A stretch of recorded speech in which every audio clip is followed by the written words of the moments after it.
আসো বৌমা। কোথায় আসবো? শাহিন, এই ভাঙাচোরা টিনের ঘর, এটা তোমাদের বাড়ি শাহিন? হ্যাঁ হ্যাঁ, এটাই আমাদের বাড়ি। What the hell! শাহিন, আমি পারবো না এই ভাঙাচোরা টিনের ঘরে থাকতে। আমার ছেলে তোমার বিয়া করছে, তুমি এই বাড়িতেই থাকবা বৌমা। মা মা মা আসো। আল্লাহ, আমার আব্বা আসছে। আব্বা, কেমন আছিস বাবা? আমি ভালো আছি মা। ও মা, মুখটা আমার শুকনো শুকনো লাগতেছে কেন? হ্যাঁ, এই মেয়েটা কে? মা, ওর নাম সাদিয়া, আমার বউ। সাদিয়া, মাকে সালাম করো। আসসালামু আলাইকুম। ওয়ালাইকুম আসসালাম। তোর তো ঢাকাতে পড়ালেখা করতে পাঠাইছি বাবা, বিয়ে করলি কবে? মা, সাদিয়া আমাকে খুব ভালোবাসে। সাদিয়ার বাবা ওর অন্য জায়গায় বিয়ে ঠিক করে ফেলে, তাই ও আমার কাছে পালায় চলে আসে। এরপর কাজী অফিসে গিয়ে আমরা বিয়ে করে ফেলি। আর ঢাকা শহর থাকলে ওর আব্বা খুব ঝামেলা করতো, তাই ওকে নিয়ে গ্রামে চলে আসছি। কেন বউয়ের বাবা মায়ের না জানে তুই পলায় বিয়ে করছিস কেন? সাদিয়ার বাবা অনেক বড় লোক, গাড়ি বাড়ি ব্যবসা বাণিজ্য কোনো কিছুর অভাব নাই। আমার মতো একটা গরিব ছেলের কাছে তার মেয়েকে কি সে জীবনে বিয়ে দিত? মা, তুমি আর কথা কয় না তো, তোমার ছেলে খারাপ জায়গায় বিয়ে করে নাই। মা, আমি অনেক ভালো থাকবো, অনেক সুখে থাকবো, তুমি তোমার বউরে বরণ করে নাও। আসো বৌমা। কোথায় আসবো? শাহিন, এই ভাঙাচোরা টিনের ঘর, এটা তোমাদের বাড়ি শাহিন? হ্যাঁ হ্যাঁ, এটাই আমাদের বাড়ি। What the hell! শাহিন, আমি তোমাকে গরিব ভাবছিলাম, তাই তুমি এত গরিব? আমি পারবো না এই ভাঙাচোরা টিনের ঘরে থাকতে। থাকতে পারবো না কেন বৌমা? ভিতরে চৌকি আছে তো, চৌকি। চৌকি? What is that? শাহিন, আমি জীবনে সব টিনের ঘরে থাকছি? আমি কেন? আমার তো মনে হয় আমার চাকর বাকরও এরকম টিনের ঘরে থাকে না। আর এই বাড়িতে তো কোনো এসিও নাই, আমার মনে হয় অ্যাটাচ কোনো বাথরুমও হবে না এখানে। আমি এই বাড়িতে থাকতে পারবো না শাহিন, তুমি এখনই আমার জন্য একটা এসিওয়ালা হোটেল রুমের ব্যবস্থা করো। সাদিয়া, তুমি এটা কি বলতেছো? আমার বাড়ি থাকতে তুমি হোটেলে কেন থাকবা?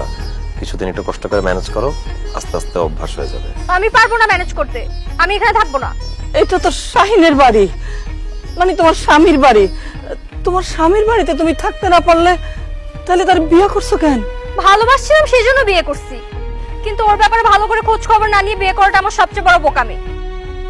কি হলো শাহিন, তুমি এখনো দাঁড়ায় আছো কেন? আমার জন্য এক্ষুনি একটা এসিওয়ালা হোটেল রুমের ব্যবস্থা করো, নাহলে আমি ঢাকা চলে যাবো। কিসের হোটেলে থাকবা? আমার ছেলে তোমার বিয়ে করছে, তুমি এই বাড়িতেই থাকবা বৌমা।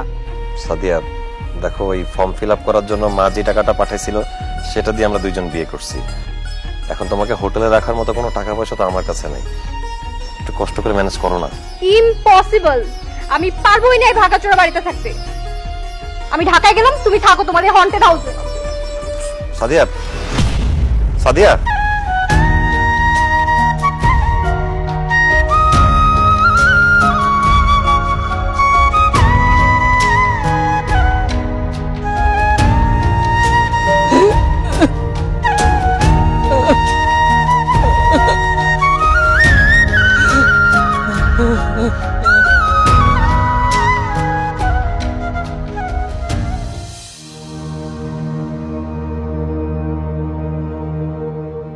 ওরে অনেক বুঝাইছি মা, সাদিয়া কিছু বুঝতে চাইলো না, ঢাকায় চলে গেছে।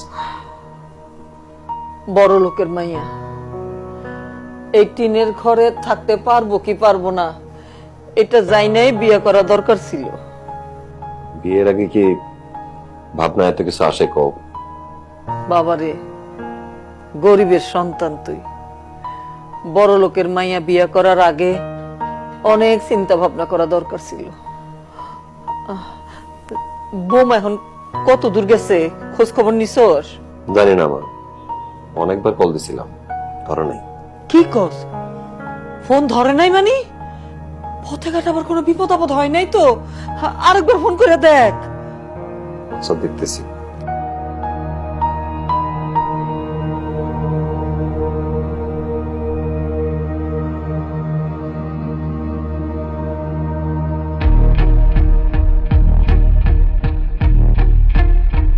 আমার মন কইতেছে কি জানোস, ওরা ওরা আমার লগে তোর দেখা করতে দিব না, কোনো কথাই কইতে দিব না, তুই দেখিস।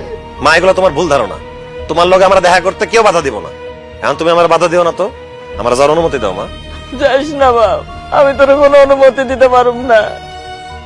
তোর আব্বা মানুষটা গরিব ছিল, আমাকে সংসারে অনেক টানাটানি ছিল, অভাবের সংসার ছিল, কিন্তু বিশ্বাস কর কোনোদিন কারো কাছ থেকে হাত পেতে 2টা টাকা ধার কর্জ করে নাই। আর সেই মানুষটার বলা হইয়া ঘর জামাই থাকবি তুই? ঈদের সময় আমার সব বন্ধু বান্ধবরা নতুন জামা কাপড় পরতো, তুমি আমার কোনদিন একটা নতুন জামা কাপড় কিনে দিতে পারছো? অভাব, অন্টন, কষ্ট, খিদা নিয়ে আমি বড় হয়েছি, এই অভাবের সংসারে আমি থাকুম না। তাছাড়া আমি যে কষ্ট পাইছি, আমি যে অভাব আর দারিদ্রতা দেখছি, আমি চাই না আমার ভবিষ্যতে আমার ছেলে মেয়েরাই এই কষ্ট দেখুক। তাই আমি আমার শ্বশুর বাড়িতে চলে যাবো, সেখানে গিয়ে ঘর জামাই থাকবো। তোমার মতো আমার শ্বশুর গরিব না, সে বড় লোক, সে আমার লাইফ সেটেল করে দিব। বড় লোক শ্বশুর বাড়িতে আরামে এসে থাকবো, আমার জীবনে অভাব অনটন দুঃখ কষ্ট কিছুই থাকবো না। আর আমার কোনো টাকার অভাব হইব না, আমার শ্বশুরের টাকা মানে তো আমার টাকা, আমি জীবনে শুধু সুখ আর সুখ পাবো। কি বেবি, চুপ করে আছো কেন? কি ভাবছো? মায়ের কথা ভাবতেছি, মায়ের কথা খুব মনে পড়তেছে। মায়ের কথা ভাবার কি আছে? তুমি কি বাচ্চা ছেলে? হ্যাঁ, ফিডার খাও?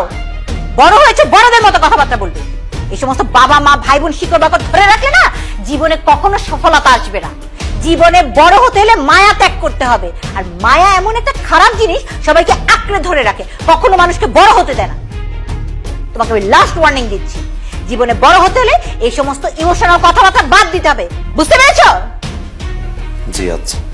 টেলিফোনে আমি তোমাকে যে শর্ত দিয়েছিলাম, সেই শর্তের কথা সবসময় মনে রাখবে।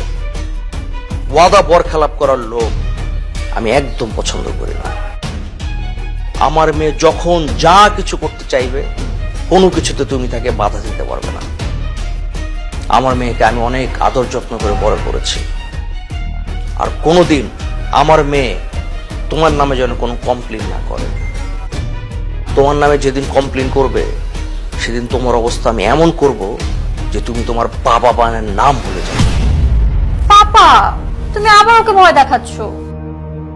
ও খুব ভালো একটা ছেলে, আমাকে অনেক ভালোবাসে, ও আমাকে কোনোদিন কষ্ট দিবে না, তাই না বেবি? আচ্ছা চলো এখন বেডরুমে যাই, অনেক দূর থেকে আসছো না, গোসল গা ধুয়ে ফ্রেশ হয়ে নিবা। চলো। আমি ঠিকই বলছি, আমি সাদিয়ার এক্স হাজবেন্ড। আপনার আগে সাদিয়াকে আমি বিয়ে করেছিলাম। আপনার বউ খুবই ডেঞ্জারাস, আপনি একটু সাবধানে থাকবেন। আর সাদিয়া, তোমাকে বলি, তুমি আমাকে যেভাবে ধোকা দিছো, গ্রামের এই সহজ সরল ছেলেটাকে এভাবে ধোকা দিও না। নতুন জীবনের জন্য শুভকামনা।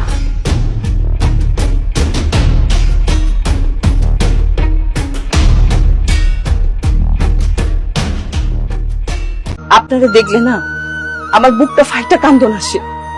আপনার ছেলে না মানুষ না, একটা জানোয়ার। এইসব কি ধরনের কথা রাবু? হ্যাঁ, সুযোগ পেলে খালি উল্টাপাল্টা কথা আমার শাহিনের সম্বন্ধে। হ্যাঁ, আমার বলে কাজে কর্মে একটু ব্যস্ত আছে, এলাকা হয়তো ফোন করতে পারে না, সময় পেলে করবো না। চাষি গো, এটারই বুঝি মা বলে না। এত কিছু হওয়ার পরেও ছেলের সম্পর্কে একটা খারাপ কথা শুনতে চাইতেছেন না। মা বাবা সন্তানের সামান্য কষ্ট সহ্য করতে পারে না, আর সেই নিষ্ঠুর সন্তান মা বাবারে কেমনে এত কষ্ট দেয়। মিন্টু ভাই, তুমি একটা কাজ করো, এলো 50 টাকা চাষির মোবাইলে ঢুকাই দাও। ওরাবো 50 টাকা তো লাগবো না রে মা, 20 টাকা দিলেই হইব। আহারে চাষি, 20 টাকা দা তুমি কয় মিনিট কথা কইতে পারবা? কথা কইলেই তো টাকা শেষ হয়ে যাইবো, আবার টাকা ভরতে হইব। নাও তো মিন্টু ভাই, 50 টাকা চাষির মোবাইলে বইটা দাও। চাচি যার আপনার মোবাইলটা দেন, নাম্বারটা বাই করে। ও মা, তোর আমি অনেক দোয়া করতেছি মা, আল্লাহ তোর অনেক ভালো করবো। ওই শাহিন যখন টাকা পাঠাইবো, আমি 50 টাকা তোর বাড়িতে গিয়ে দিয়ে আসবো না মা। সেটা দেখা যাবো তো চাষি। আপনি কিছু খাইছেন? খাইছি তো। চাচি হ্যাঁ, এটা আপনার মোবাইল। দিছো বাবা? ব্রাভো, শাহিন। আচ্ছা, আপনি শাহিনের লোকের কথা বলতে চান? শাহিন, এই শাহিন, শাহিন, শাহিন! আম্মা আমাকে ডাকছেন? টাকা কোথায় রেখেছো? টাকা বের করো। টাকা? কিসের টাকা আম্মা?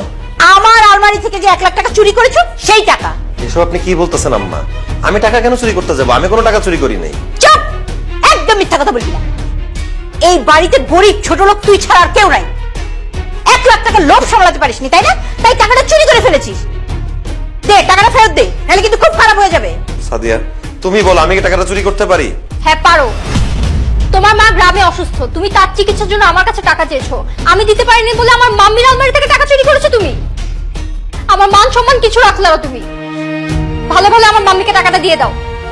সাদিয়া শেষমেশ তুমি আমার চোর বললা। দেখো আমি গরিব হইতে পারি, কিন্তু আমি টাকা চুরি করি নাই, আমি চোর না। চোর আপনি। বেয়াদব মেয়ে, ফালতু কথা বলবা না একদম। একটা কথা মনে রাখো, আমি গরিবের ছেলে হলেও আমার মা আমাকে নীতি আর আদর্শ শিখাইছে। চুরি করা যে পাপ সেটা আমাকে শিখাইছে। তোমাদের টাকা পয়সা আছে ঠিকই, কিন্তু তোমাদের বাবা মা তোমাদেরকে মানুষ করতে পারে না। তাই নিজের বাসায় নিজের মায়ের আলমারি থেকে তুমি টাকা চুরি করছো। ছি, এই থাপ্পড়ের কথা যদি মনে থাকে তাহলে ভবিষ্যতে কোনোদিন এমন কাজ আর করবা না। ফকিন্নির বাচ্চা, তোর এত বড় সাহস, তুই আমার গায়ে হাত তুলছিস। আজকে তোর খবর আছে, দাঁড়া। মাম্মি দাঁড়া আসুস কেন? টাকা দে। যা।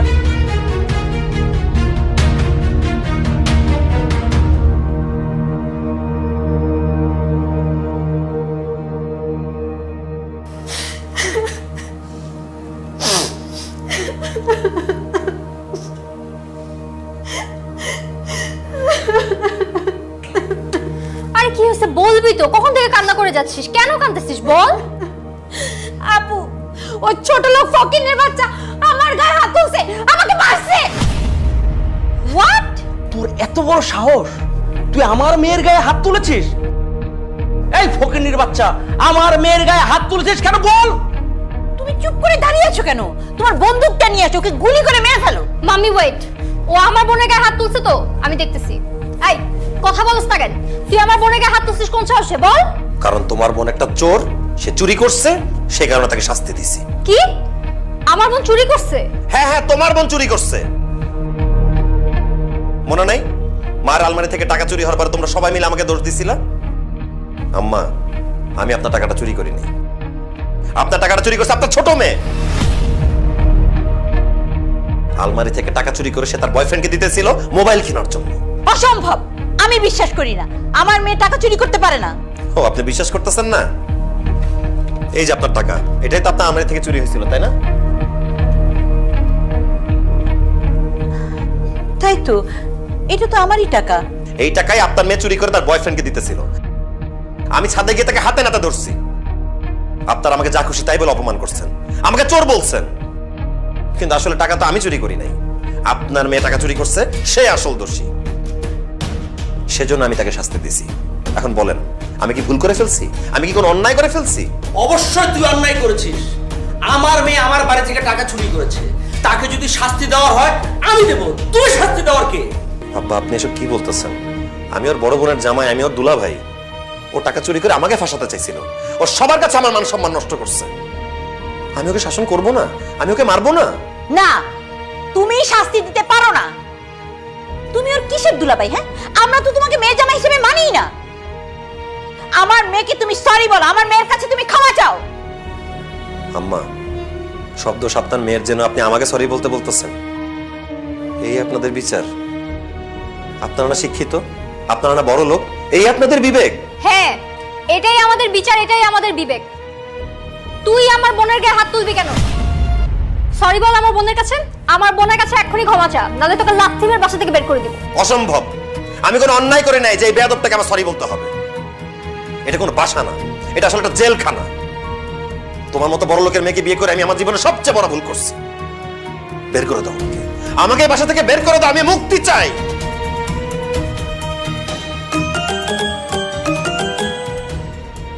হ্যালো হ্যালো, আপনি কি শাহিন? জি বলতেছি। আপনি কে বলতেছেন? আমি আপনাকে পাশের বাড়ি রাবেয়া। আপনার মা খুব অসুস্থ, অবস্থা কিন্তু বেশি ভালো না। আপনি জলদি জলদি বাড়িতে আহেন। মা,